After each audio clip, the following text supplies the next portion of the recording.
Hey everybody, Spencer, BMW in the PNW here, bringing it to you from central London. Wanted to make a quick video of this bike because I know that this hasn't arrived in America yet. It's the BMW F850GS. So I'm going to take it around a little bit. I am in central London, which means that I can't push my speed very much. It's kind of a pain in the butt and there's traffic everywhere, but hey, it's a nice day, and I'm going to give you my 2 cents on the strengths of this bike and why people might be buying it over the 1200. So to start with, let's hop aboard. Number one, immediately, I'm 6'1", so I'm pretty tall, but this bike, I don't think people 5'9" would have that much trouble with this bike. I'm flat-footing it very easily, so no major worries there. It's got the keyless start, of course, TFT screen. Thing works great, looks great, it's awesome, and hey, it's definitely an upgrade from, like, it's telling me, hey, put some fuel in me, man. Well, guess what? That's up to the guys over at Park Lane BMW. But all the controls very similar. The only thing I see noticeably right away that's super different is the SOS button, which I think is a good upgrade for them. It's cool. You kind of, I don't know if you have to subscribe to that or something like that, but hey, there you go. There's one major change. Otherwise, it looks pretty darn similar to the 1200. You've got your cruise control over here. You've got your, the jog wheel, as they call it, ABS, traction control, and then you've got your modes and your heated grips over here. One thing I can tell you right away, because I've obviously started this bike up already, the exhaust note is way better than the 800 was. The 800 exhaust note was shit, and had to replace that exhaust. On this, I gotta be honest, it's pretty sweet. I don't know if you'll be able to hear it very well, but it's, well, I can tell you right now, it's definitely an improvement. Okay, let's go around. So right off the bat, I can tell you this bike feels super nimble. It just feels light, which is awesome. Obviously it is lighter than, I think the wet weight on this is 505, which is great. And for having a bigger motor and being 505, I don't know exactly what the 800 was. I'm sure it was in the same category, and I owned an 800, but I think this bike feels more maneuverable. I honestly think this bike feels a lot better than the 800 right off the bat. And I think the handling, like, immediately when I got on the 800, I noticed that it had a 21-inch front wheel. With this, you don't really. The handling on it just feels great. Like, you could lean in, and it's like no drama at all. Clutch feels extremely light. Great clutch on it, slipper clutch. The quick shifter obviously works great. I've got one of those on my 1200, but I think that this works even better. Brand new, probably does. Mine's a 2016, so a couple of years. BMW's done some stuff with that. Let's be honest, the main reasons that somebody's going to buy this bike is that they want a BMW that is a little bit more capable off-road. And when I stand up on the pegs on this bike, yeah, super well balanced. Feels like you could get in there into the trails, be pretty sweet. One thing I want to bring up as well is that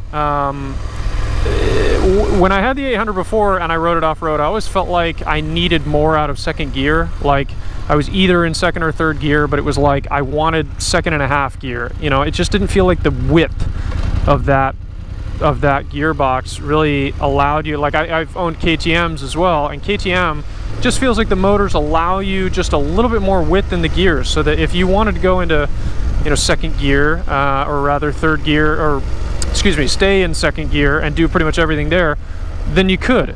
Whereas on the 800, it just felt like it didn't have the juice for that. This bike does. This bike definitely does. It definitely feels like second gear is a little bit more capable, I should say, than I'm used to with the 800. So that's an improvement right there. It just feels like this motor has a little bit more width.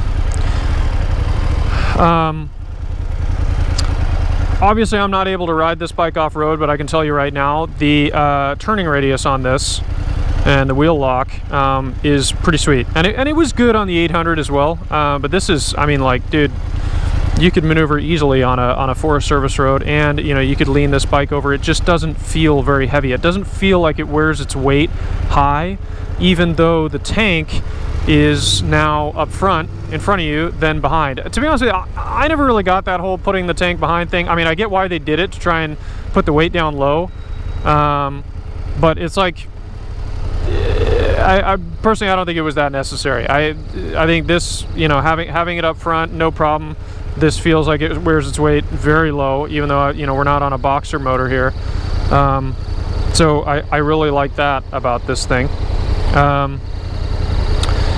Handlebar position, I mean, obviously fine right now in stock form for riding on the road. If you're going to ride off-road, if you're going to be up on the pegs, I would probably stick some rocks risers on this and just raise it up an inch and a half. I think that's going to help a lot.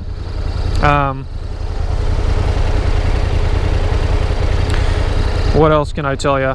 Again, seating position. Seat is pretty comfortable on this. It's not great, but I'm not going to be on it for more than an hour, so I wouldn't be able to, you know, right now, absolutely no problems. It feels good. Feels like a nice wide seat, but there is a comfort seat option, which I had on my 800, and I think that was definitely a good move. I mean, it's always a good move to go with another seat, but they want to charge you an arm and a leg for it, so I'm sure it's an optional upgrade. As well as, obviously, you know, I haven't needed it that much, but wind protection. You've probably looked at some other reviews for the 800GS or 850GS, and let's be perfectly honest. You know, it's an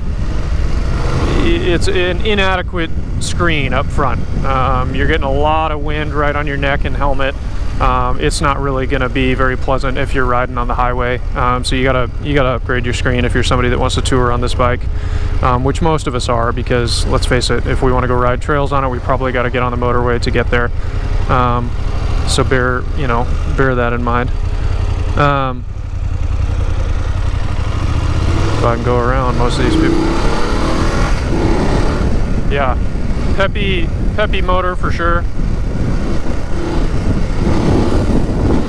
And that's just, I mean, I'm literally just in second gear, and I mean, this is just such a sweet improvement from the 800. I mean, it just feels, and the exhaust on it, to be fair, when you give it some gas, you know you're giving it gas, whereas on the 800, I mean, it just felt like unimpressive, you know. This is a totally different story. Totally different story.